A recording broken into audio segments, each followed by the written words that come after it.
나는 이 이야기를 조금 늦게 꺼내고 싶었습니다.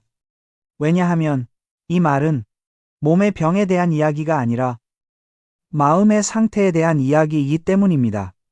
그리고 마음의 이야기는 젊은 사람보다 나이가 든 사람에게 훨씬 더 조심스럽게 다가가야 한다고 나는 늘 생각해 왔습니다.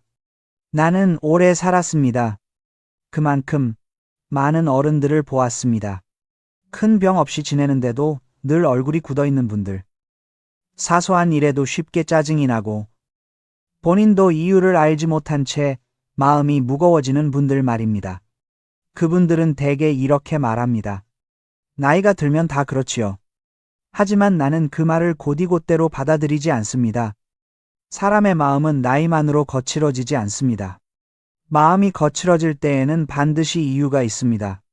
다만 그 이유가 너무 익숙하고 너무 가까이 있어서 스스로도 알아차리지 못할 뿐입니다. 나는 오랫동안 이 현상을 지켜보며 한 가지 공통점을 발견했습니다. 그분들의 삶에 특별히 큰 불행이 있지는 않았습니다. 경제적으로 완전히 무너진 것도 아니고 가족이 모두 떠난 것도 아니었습니다. 그런데도 마음은 점점 여유를 잃고 있었습니다. 그때 나는 문득 이런 생각을 했습니다. 이분들의 마음은 도대체 어디에서 계속 자극을 받고 있는 걸까? 사람은 하루 종일 많은 것을 참습니다. 체면을 지키고 관계를 유지하고 말을 삼키며 살아갑니다. 그래서 나이가 들수록 마음은 더 쉽게 피로해집니다. 젊을 때는 그 피로를 밖으로 풀 수 있었지만 이제는 그렇지 않습니다. 대신 마음속에 조용히 쌓입니다. 문제는 그 쌓인 마음을 쉬게 해 주어야 할 공간에서도 마음이 쉬지 못할 때입니다. 나는 많은 어른들의 집을 보았습니다. 그리고 그 공간 안에 항상 비슷한 물건이 자리를 잡고 있다는 것을 알게 되었습니다. 그 물건은 크지 않습니다. 비싸지도 않습니다. 위험해 보이지도 않습니다. 그래서 아무도 문제라고 생각하지 않습니다. 하지만 그 물건은 매일같이 사람의 마음을 조금씩 건드립니다. 마치 물방울이 돌을 깎듯이 말입니다. 사람은 그 영향을 즉시 느끼지 못합니다. 대신 이렇게 느낍니다. 요즘 왜 이렇게 마음이 예민해졌지? 괜히 다 귀찮다. 말 한마디에 속이 상한다. 이런 감정들이 하루 이틀이 아니라 몇 달, 몇 년 이어질 때 사람은 그것을 자기 성격의 변화라고 오해합니다. 하지만 나는 그것이 성격의 문제가 아니라 환경의 문제라고 봅니다. 특히 나이가 들수록 환경은 마음에 더 직접적인 영향을 미칩니다.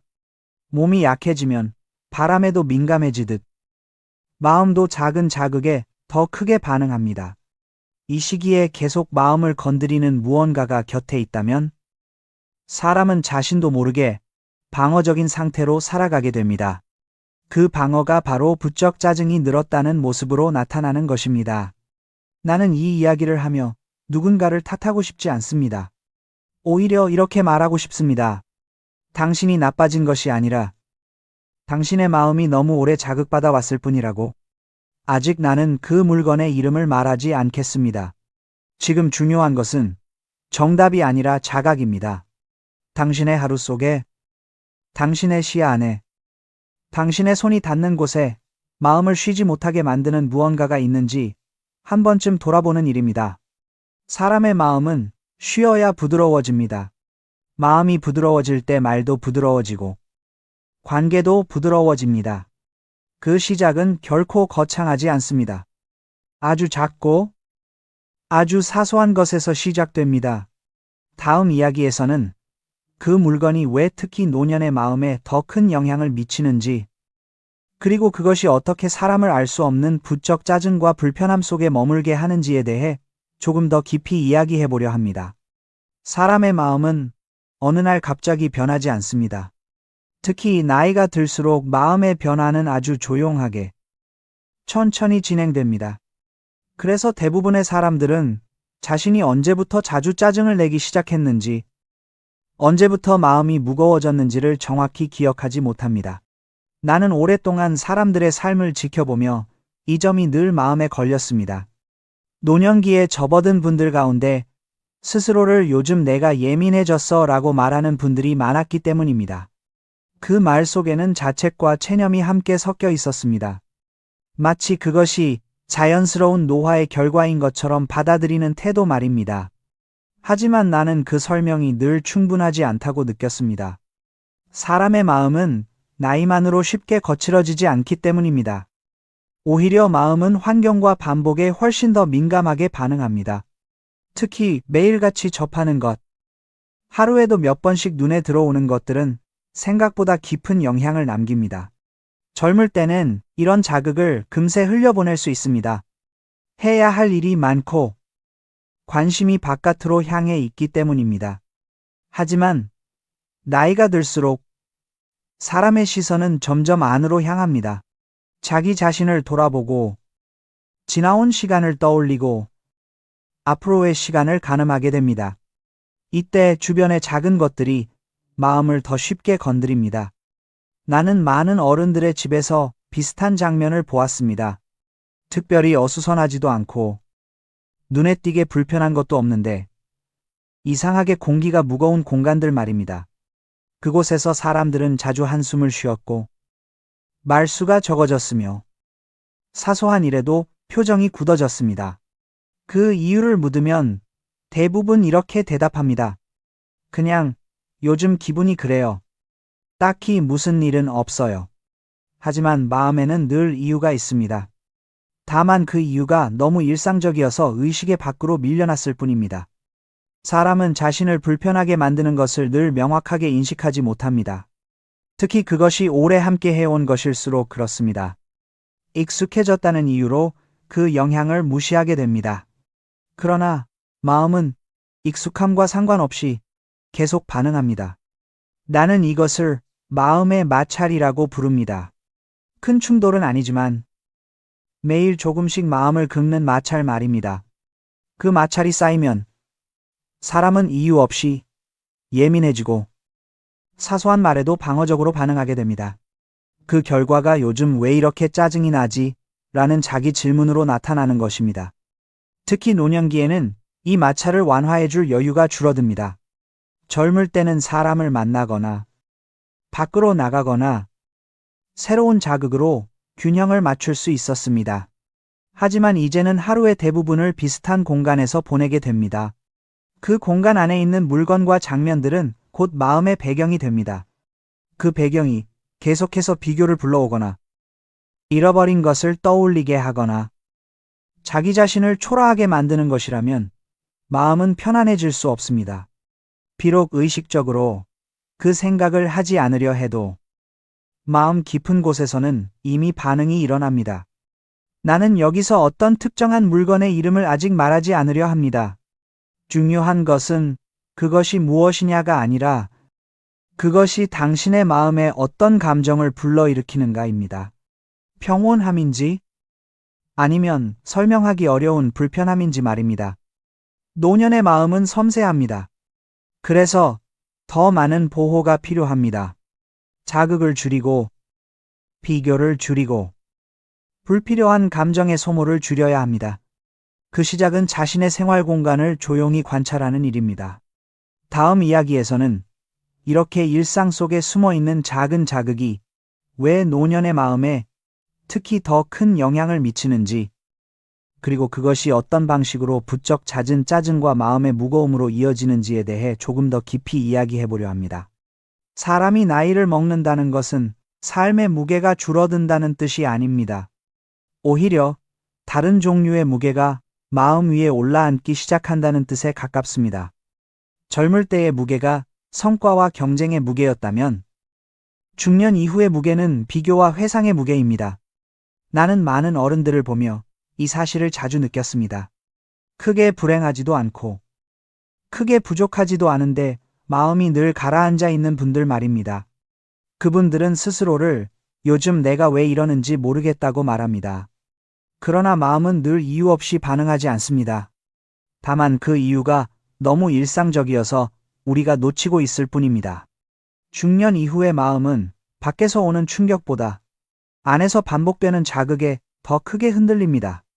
하루에도 몇 번씩 눈에 들어오고 자주 마주치고 무심코 지나치지만 마음을 살짝 건드리는 것들 말입니다. 그것들은 큰 상처를 주지 않습니다. 대신 작은 불편을 오래 남깁니다.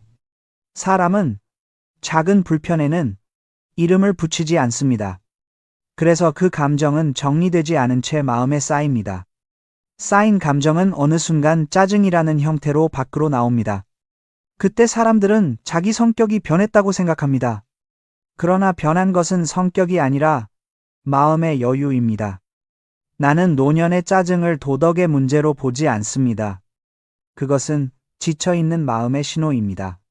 사람은 마음이 지치면 사소한 말에도 날카롭게 반응합니다. 그 반응은 상대 때문이 아니라 이미 안에서 에너지가 고갈되고 있기 때문입니다. 특히 외로움이 겹치면 이 현상은 더 뚜렷해집니다. 누군가에게 마음을 털어놓을 기회가 줄어들고 자기 이야기를 길게 들어주는 사람이 없어질수록 마음은 안쪽으로만 맴돌게 됩니다. 그 상태에서 계속해서 마음을 자극하는 무언가를 마주하게 되면 짜증은 더 쉽게 올라옵니다. 사람들은 노년의 짜증을 고집이나 습관으로 설명하려 합니다. 그러나 나는 그 설명이 너무 간단하다고 느낍니다. 고집은 원인이고 짜증은 결과입니다. 그 사이에는 늘 마음의 피로가 있습니다. 그리고 그 피로는 작은 자극의 반복에서 자라납니다. 나는 여기서 중요한 한 가지를 말하고 싶습니다. 사람의 마음은 쉬는 시간이 필요합니다. 그 쉼은 아무것도 하지 않는 시간이 아니라 아무 것에도 자극받지 않는 시간입니다. 그 시간이 부족해지면 마음은 계속 긴장한 채로 살아가게 됩니다. 중년 이후의 삶에서 마음의 휴식은 의식적으로 만들어야 합니다. 젊을 때처럼 자연스럽게 생기지 않습니다. 그래서 더더욱 일상 속의 작은 자극들을 점검해야 합니다. 그 자극이 당신의 마음을 편안하게 하는지 아니면 설명할 수 없는 불편을 남기는지 말입니다. 나는 이 이야기를 하며 누군가에게 당신이 문제다라고 말하고 싶지 않습니다. 오히려 이렇게 말하고 싶습니다. 당신의 마음이 오래 쉬지 못했을 뿐이라고. 그 말 속에는 비난이 아니라 이해가 담겨 있습니다. 마음이 쉬지 못하면 사람은 자신도 모르게 세상과 싸우게 됩니다. 그 싸움은 결국 자신을 더 지치게 만듭니다. 그래서 노년의 평안은 더 많은 것을 얻는 데서 오지 않습니다. 마음을 괴롭히는 작은 자극을 하나씩 줄이는 데서 옵니다. 다음 이야기에서는 이렇게 마음을 자극하는 그 익숙한 물건이 왜 특히 노년의 마음에 더 큰 영향을 미치는지, 그리고 그것을 조금만 멀리 두어도 마음의 온도가 어떻게 달라질 수 있는지에 대해 차분히 이야기해 보려 합니다. 이제는 어디에서부터 조금 바꾸어야 할지를 이야기할 차례입니다. 나는 이 부분에서 해답을 단정적으로 제시하고 싶지 않습니다. 중년 이후의 삶에서는 정답보다 방향이 더 중요하기 때문입니다. 먼저 분명히 하고 싶은 말이 있습니다. 마음을 편안하게 하려면 무언가를 더 가져야 하는 것이 아닙니다. 더 밝게 생각해야 하는 것도 아니고 더 강해져야 하는 것도 아닙니다. 오히려 반대로 마음을 건드리는 것을 조금 덜어내는 일에서 변화는 시작됩니다. 사람의 마음은 하루 종일 수많은 자극을 받습니다. bard, 표정, 소식, 기억, 그 자극들은 밤이 되어도 쉽게 사라지지 않습니다. 그래서 잠자리에 들기 전, 그리고 집안에서 보내는 시간은 가능한 한 마음을 쉬게 해야 합니다. 여기서 중요한 것은 의식적인 선택입니다. 그 선택은 아주 작아도 괜찮습니다. 매일 보던 것을 조금 덜 보게 만드는 것, 늘 손이 가던 것을 조금 멀리 두는 것, 이런 작은 거리두기가 마음에는 생각보다 큰 여백을 만들어줍니다. 특히 50 이후에는 비교를 부르는 것들을 경계할 필요가 있습니다. 과거의 나와 지금의 나를 계속 비교하게 만드는 것, 남의 삶과 자기 삶을 자주 견주게 만드는 것, 이런 자극들은 마음을 쉴 틈 없이 움직이게 합니다. 그 결과가 이유 없는 짜증과 막연한 불만으로 나타나는 경우가 많습니다. 그래서 나는 중년 이후의 삶에서는 이 질문을 자주 던져보라고 권합니다. 이것이 지금의 내 마음을 편안하게 하는가? 이 질문 앞에서 고개가 쉽게 끄덕여지지 않는다면 그것은 잠시 거리를 두어도 괜찮은 대상일 수 있습니다. 또 하나 중요한 것은 말입니다. 사람은 자기 자신에게 가장 많은 말을 합니다. 특히 나이가 들수록 그 말은 점점 엄격해집니다. 이제는 늦었어. 예전 같지 않네. 이런 말들은 사실이 아닐 수도 있지만 마음에는 사실처럼 남습니다. 그 말들이 매일 반복되면 마음은 조용히 지쳐갑니다. 마음을 편안하게 한다는 것은 자기 자신에게 조금 덜 말하는 것입니다. 특히 잠들기 전에는 하루를 평가하지 말고 자기 삶을 재단하지 말고 그저 오늘을 내려놓는 연습을 하는 것이 좋습니다. 그 연습이 쌓이면 짜증은 자연스럽게 줄어듭니다. 나는 많은 어른들이 이 작은 변화만으로도 달라지는 모습을 보았습니다. 말수가 부드러워지고 표정이 느슨해지고 사람을 대하는 태도에 여유가 생기는 모습 말입니다. 그분들은 더 잘 살려고 애쓰지 않았습니다. 다만 마음을 괴롭히던 자극을 조금 덜어냈을 뿐입니다. 중년 이후의 평안은 훈련의 결과가 아닙니다. 깨달음의 결과도 아닙니다. 그보다는 생활의 온도를 조금 낮춘 결과에 가깝습니다. 마음을 계속 달구던 것들을 하나씩 치워가다 보면 마음은 스스로 제 온도를 찾아갑니다. 다음 이야기에서는 이렇게 작은 변화들이 어떻게 삶 전체의 분위기를 바꾸어 놓는지, 그리고 마음이 가벼워질 때 노년의 삶이 얼마나 다르게 느껴질 수 있는지에 대해 마지막으로 이야기해 보려 합니다. 이제 이야기를 마칠 시간입니다. 여기까지 이 말을 따라와 주셨다면 당신은 이미 자기 마음을 조금 다르게 바라보고 있을 것입니다. 나는 그것만으로도 이 이야기는 제 역할을 다했다고 생각합니다. 중년 이후의 삶에서 가장 안타까운 장면은 사람이 스스로를 이제는 어쩔 수 없다고 단정해버리는 순간입니다. 마음이 무거워진 것도 짜증이 잦아진 것도 모두 나이 탓으로만 돌리고 그 상태에 익숙해져 버리는 일 말입니다. 하지만 마음은 익숙해질수록 더 굳어집니다. 나는 오래 살며 이 사실을 분명히 보았습니다. 마음이 편안한 노년은 운이 좋아서 만들어지는 것이 아닙니다. 또 특별히 지혜로운 사람에게만 허락되는 것도 아닙니다. 대부분은 자기 마음을 불필요하게 자극하는 것들과 조금씩 거리를 둔 결과였습니다. 사람은 하루에도 여러 번 자기 기분이 달라지는 것을 느낍니다. 그 변화는 대개 외부의 큰 사건 때문이 아닙니다. 늘 보던 것, 늘 접하던 말, 늘 떠올리던 생각이 조금씩 마음을 건드린 결과입니다. 그 자극이 줄어들면 마음은 생각보다 빨리 본래의 부드러움을 되찾습니다. 혹시 요즘 자신이 예전보다 말이 날카로워졌다고 느낀다면, 사람을 대하는데 여유가 사라졌다고 느낀다면, 그것을 성격의 문제로만 판단하지 마십시오. 그보다 먼저 당신의 마음이 얼마나 쉬고 있는지를 살펴보는 것이 필요합니다. 마음의 쉼은 아무 생각도 하지 않는 상태가 아닙니다. 마음을 괴롭히는 생각이 계속 들어오지 않는 상태에 가깝습니다. 그 차이는 아주 작아 보이지만 노년의 삶에서는 결정적인 차이를 만들어냅니다. 나는 이 이야기를 하며 어떤 물건의 이름을 끝내 분명히 말하지 않았습니다. 그 이유는 간단합니다. 정답은 사람마다 다르기 때문입니다. 중요한 것은 그것이 무엇이냐가 아니라 그것이 당신의 마음을 어떤 상태로 만드는가입니다. 보고 나서 마음이 가라앉는지 아니면 설명할 수 없는 불편이 남는지 말입니다. 중년 이후에는 마음을 훈련시키기보다 마음을 보호해야 합니다. 더 강해지려고 애쓰기보다 덜 상처받는 쪽을 선택해야 합니다. 그 선택은 결코 나약함이 아닙니다. 오히려 오래 살아본 사람만이 할 수 있는 지혜에 가깝습니다. 혹시 오늘 집안에서 자주 눈에 들어오는 것들 중 당신의 마음을 자주 흔드는 것이 있다면 서두르지 마십시오. 당장 없애지 않아도 괜찮습니다. 다만 그것이 당신의 마음에 어떤 감정을 남기는지 한 번만 솔직하게 느껴보십시오. 그 자각이 변화의 시작입니다. 나는 이 말을 가르침으로 남기고 싶지 않습니다.